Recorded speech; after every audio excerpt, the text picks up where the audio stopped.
तामरू वनसल्ली अला रसूलिल करीम अम्मा बाद फ़ाउज़ बिल्लाहि मिनश शैतानिर रजीम बिस्मिल्लाहिर रहमानिर रहीम। अजीज तुल्बा कराम अस्सलाम वालेकुम। उम्मीद है कि आप सब खैरियत से होंगे। जी, आज का जो हमारा टॉपिक है, लेक्चर है या एजेंडा है, वो है जी बाब सोम या बाब 3। और ये जमात हश्तम का नहीं, हफ्तम का चैप्टर नंबर 3 है। और इस सबक का या चैप्टर का नाम है जी इंट्रोडक्शन टू एटमॉस्फेयर। अब एटमॉस्फेयर को उर्दू में कुर्रा हवाई कहा जाता है। एटमॉस्फेयर को जी उर्दू में कुर्रा हवाई कहा जाता है। जी, सबसे पहले तो इसका तारफ, इस चैप्टर में तारफ पढ़ना है। कुर्रा हवाई से रेलिवेंट अगले चैप्टरों में भी ये कुर्रा हवाई के बारे में मजीद एक्सप्लेनेशन की गई है। यहाँ पर हमने सिर्फ इंट्रोडक्शन पढ़ना है उसका। तो इंट्रोडक्शन में हमें कौन कौन सी चीजें पता होनी चाहिए, हमसे यही सवाल पूछ सकते हैं। ये देखें, ये सबसे ज्यादा मैं जो फोकस करता होता हूँ वो तदरीसी मकासद समझाने में करता हूँ, क्योंकि आपके सवाल ही इधर से बनेंगे। सबसे पहले कहता है जी कुर्रा हवाई का को बयान कर सकेंगे आप। इस सबक को पढ़ने के बाद आप क्या है जी कुर्रा हवाई को बयान कर सकेंगे, यानी कि कुर्रा हवाई की तारीफ आपको आती हो। फिर जिंदगी के लिए मुख्तलिफ गैसों की अहमियत बयान कर सकें। जैसे हम जब सांस लेते हैं तो ऑक्सीजन को अंदर लेके जाते हैं, कार्बन डाइऑक्साइड बाहर निकालते हैं। पौधे जो हैं कार्बन डाइऑक्साइड अंदर लेके जाते हैं और ऑक्सीजन बाहर निकालते हैं। तो ये मुख्तलिफ गैसों का जिंदगी के लिए क्या अहमियत है, इसके बारे में जान सकेंगे। फिर कुर्रा हवाई की हर तय की बुनियादी खसूसियात की निशानदेही कर सकेंगे। अब कुर्रा हवाई की हर तय तय तय के लिहाज से मतलब कि इनकी इनको मुख्तलिफ गैसेस के लिहाज से या टेम्परेचर के लिहाज से इनके मुख्तलिफ हिस्से बनाए हुए हैं इन्वायरमेंट के। फिर उसके बाद है जी सतह जमीन पर आबो हवा में तब्दीली की वजाहत कर सकेंगे। जमीन पर जो आबो हवा में तब्दीली आती है, जैसे ये आज का दिन ही देख ले कि पिछले 2-3 दिन से या कुछ दिनों से मौसम जो है तब्दील हो चुका था।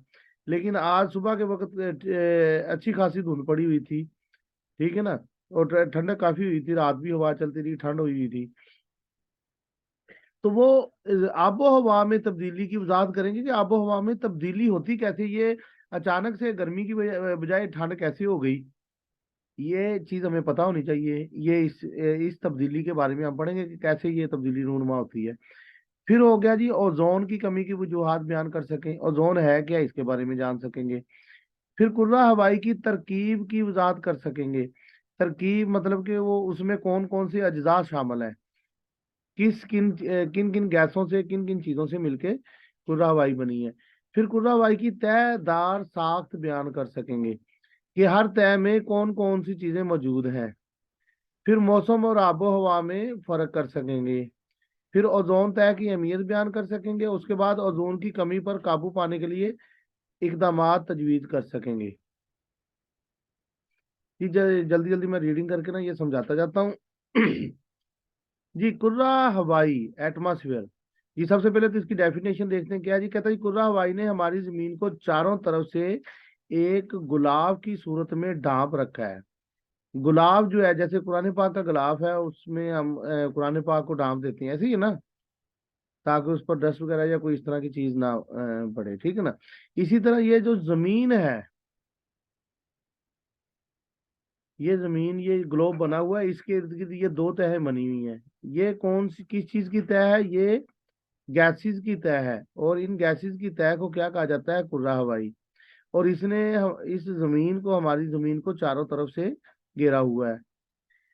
अब कुर्रा हवाई जमीन की कशिश शक्ल की वजह से जमीन के चारों तरफ लिपटा हुआ है। ये जो गैसेस हैं ये जमीन के साथ लिपटी हुई हैं, और इसकी वजह क्या है। जमीन जो है इसमें ग्रेविटी है। साइंस, आप लोगों में साइंस में पढ़ा होगा आप लोगों ने, सारे तमाम तालिब इल्मों ने, कि जमीन में ग्रेविटी है। और ग्रेविटी की वजह से क्या होता है, जमीन हर चीज को अपनी तरफ खींचती है। तो इस ग्रेविटी की वजह से ये जो आपकी गैसेस हैं ये वाली, ये जमीन की तरफ खिंची हुई होती हैं, या इनमें खिंचाव होता है, जिसकी वजह से ये जमीन की तरफ चारों तरफ लिपटी रहती हैं। हमारे सियारे जमीन पर जिंदगी का इंसार इसी कुर्रा हवाई की बदौलत है। हमारे जो सियारे जमीन पर ही इंसार, लेकिन जब इधर गैसेज ही नहीं होंगी तो इंसान को तो जिंदा रहने के लिए ऑक्सीजन की जरूरत है, या पौधों को जिंदा रहने के लिए कार्बन डाइऑक्साइड की जरूरत है। तो अगर गैसेज ही नहीं होंगी, गैसेज ही मिलकर तो कुर्रा हवाई बना रही है, अगर गैसेज ही नहीं होंगी तो जिंदगी कैसे मुमकिन है? यही है, वो कह रहा है कि जी हमारे सारे जमीन पर जिंदगी का आसार इसी कुर्रा हवाई की बदौलत है। अच्छा, ये अब कुर्रा हवाई की तरकीब में देखें क्या है जी, कि इसमें कौन कौन सी चीजें हैं। तीन बुनियादी अनासर है। एक मुस्तकिल गैसें, दूसरी तगैयर पजीर गैसें, और थर्ड वन क्या है जी, आलूदगी शामिल है। मुस्तकिल गैसें कौन कौन सी हैं?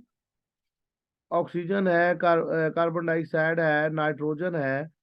ये वाली चीजें मुस्तकिल तौर पर मौजूद हैं। ये आप नेक्स्ट जो है ना 8th क्लास में पढ़ेंगे इसके डिटेल में तरकीब इसकी। जी, तगैयर पजीर गैसें जो तब्दील होती रहती हैं, तगैयर का मतलब होता है बेटा तब्दील होना। ये मैथ में भी आप लोगों ने पढ़ा होगा, तगैयर मकदारें या तगैयर वैल्यू कौन सी होती है, एक्स वाई जेड जो होती है एबीसी, वो तगैयर वैल्यूज होती हैं। क्योंकि एक्स की कोई भी कीमत हो सकती है, एक्स 3 के बराबर भी हो सकता है, एक्स 5 के बराबर भी। इसलिए अल्फाबेट्स को मैथमेटिक्स में तगैयर कहा जाता है। जी, ये ज्यादातर कुर्रा हवाई की सबसे जेरी हिस्से में पाए जाते हैं।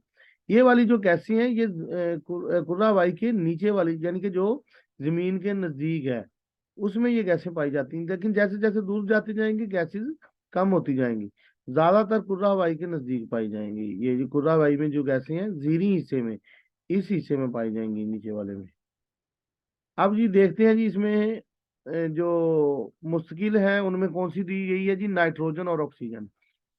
कुर्रा हवाई बहुत सी गैसों का मजमूआ है। ये गैसें बिल वास्ता या बिला वास्ता तौर पर कुर्रा अर्ज की जिंदगी के लिए अशद जरूरी हैं। हवाई कुर्रे का 99% सिर्फ दो गैसों नाइट्रोजन और ऑक्सीजन पर मुश्तमिल है।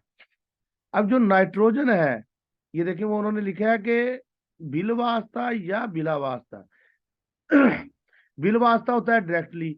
अब जो ऑक्सीजन है, ऑक्सीजन है, ये तो इंसान डायरेक्टली इनहेल करता है जब सांस लेता है।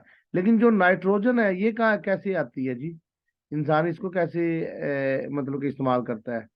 ये वही नाइट्रोजन है जो जमीन में बैक्टीरिया वगैरह मट्टी के साथ मिक्स करती है, और यही नाइट्रोजन पौधे इस्तेमाल करते हैं खुराक के तौर पर, और उनके फलों में नाइट्रोजन स्टोर होती है। जब वो हम फल खाते हैं तो हमें वो नाइट्रोजन जो हमारी एग्जैक्ट क्वांटिटी है उसमें मिल जाती है। जी, इन दो गैसों ने कितना हिस्सा घेरा हुआ है? 99% या 99%। जबकि दूसरी तमाम गैसों की मकदार करीबन 1% है। हवाई कुर्रे में नाइट्रोजन की मकदार करीबन 78% और ऑक्सीजन की मकदार 21% या 21% है। जी, ये चीजें जो है ना इस तरह की, ये जो मैथमेटिकल आ जाती होती हैं, ये लाजमी याद करनी होती है, एमसीक्यू के हवाले से बहुत ही अहम होती है।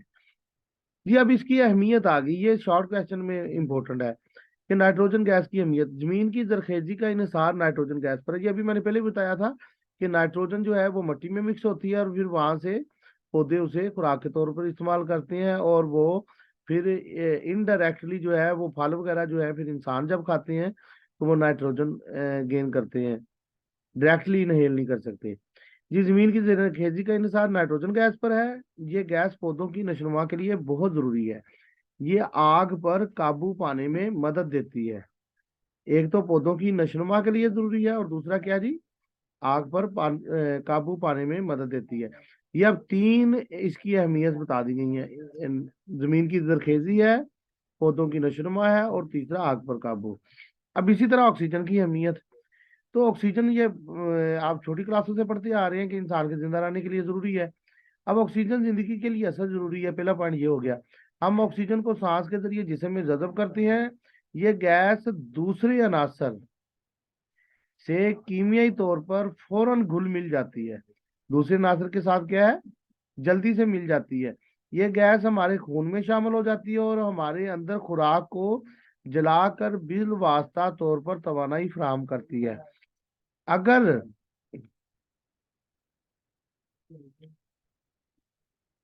ये बोर्ड मार्कर आप क्यों इस्तेमाल कर रहे हैं, ये नहीं करें। जी, ये गैस हमारे खून में शामिल हो जाती है और क्या करती है जी, जो हम खुराक इस्तेमाल करते हैं खाते हैं, अगर सांस सही से नहीं लेंगे तो वो खुराक की ब्रेक डाउन नहीं होगी। जब ब्रेक डाउन नहीं होगी तो हमें उससे तवानाई या एनर्जी नहीं हासिल होगी। अगर ये गैस ना होती तो जमीन पर किसी भी किस्म की जिंदगी का वजूद ना होता। ये पहले डिस्कस मैंने कर दिया है कि गैसेस की वजह से जिंदगी मुमकिन है जमीन पर। अगर गैसें नहीं होंगी, सांस कैसे लेंगे, तो हर चीज खत्म हो जाएगी। जी, ऑक्सीजन तमाम जराए तवानाई मसलन कोयला, तेल, कुदरती गैस वगैरह को जलाने में मदद देती है। जी, ये देखें, ये कुदरती गैस जो है ना, नेचुरल गैस, ये जो हम घरों में गैस इस्तेमाल करते हैं, ये कुदरती गैस होती है और इसकी कोई स्मेल नहीं होती। लेकिन कुछ जो है ना, हम प्रीवियस डेज में चले जाएं तो काफी फीमेल्स के बर्निंग के इशू आए हैं और जनरल हॉस्पिटल में तो आए दिन ही अभी भी आए रहते हैं केसेस। तो इसलिए वो क्या किया जाता है, उसमें खुद एक पंजेंट सी स्मेल ऐड की जाती है, ताकि अगर गैस वगैरह लीक हो किचन में तो वो पहले ही जब आप इंटर हो तो वो स्मेल की वजह से पता चल जाए। जी, अब ये देखें कि अगर खुदा ना खास्ता बिल फर्ज आपका कोई ऐसा सिनेरियो बन जाए, अल्लाह ना करे, कि गैस लीक आउट हो जाए और वो आग लग जाए, तो उसको बंद करने का सबसे अहम तरीका है कि उसके साथ ऑक्सीजन को डिटैच किया जाए। कि जो जहां से कुदरती गैस निकल रही है उस सुराख को बंद कर दिया जाए ताकि ऑक्सीजन मिक्स ना हो उसमें। अगर ऑक्सीजन मिक्स नहीं होगी तो फिर वो जले, कुदरती गैस भी नहीं जलेगी, क्योंकि उसके जलने में कुदरती गैस के ऑक्सीजन ही मदद करती है। जब हम ऑक्सीजन का कनेक्शन कट आउट कर देंगे तो कुदरती गैस भी जलना बंद हो जाएगी। जी, अब ये जो हमारी अहम गैसेज आ गई हैं, उसके बाद ये मुस्तकिल गैसें हमने पढ़नी है। उसके बाद तगैयर पजीर गैसें, ये पहले ही बताया था, जो तब्दील होती हैं। कुर्रा हवाई में तगैयर पजीर गैसों की अहमियत से इनकार नहीं किया जा सकता। तगैयर पजीर गैसों में कार्बन डाइऑक्साइड, आबी बुखारात और ओजोन अहम है। अब देखिए, कार्बन डाइऑक्साइड का तगैयर क्यों है। अब मुझे ये बताएं कि जंगलात में कार्बन डाइऑक्साइड ज्यादा होगी या शहरों में।